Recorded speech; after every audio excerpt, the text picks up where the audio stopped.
speaker here with BIC Magazine. I've got Congressman Randy Weber with us. He's with Texas District 14. Mr. Randy, how you been? I'm doing fine, Jeremy. Glad to be back. You're always a big proponent of this event. This is the Gulf Coast Industry Forum, and we always appreciate you participating. Well, this is a great event for us to be able to meet with industry leaders, people that have been down here in the ringer, as I say, with Hurricane Harvey and everything else, and to get feedback and see what's going on and to be a resource for y'all and y'all for us. Exactly. So let's get into it a little bit. I want a little congressional update on what's going on as it relates to the refining and petrochemical industry. Well, lots of good things. We heard from Rich Wells from Dow, all their plans, and I don't know if you know this, but my district starts at Louisiana, that other foreign country, and comes down the Texas Gulf Coast. We've got Jefferson County, Galveston County, southern half of Brazoria County. I guess it's 150 miles from stem to stern there.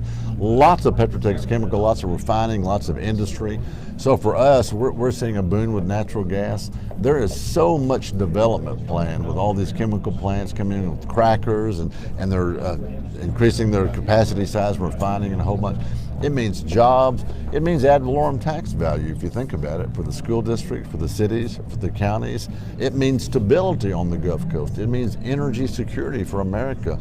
So from our vantage point in Congress, we're looking at this and we're going, yes, yes, yes. So Randy, you mentioned Louisiana. You are competing with them in Texas here, right? 4 opportunities for expansions and projects.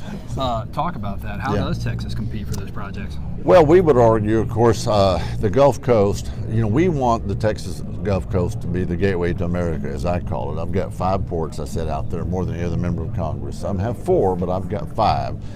And so we want all of that trade to come through here.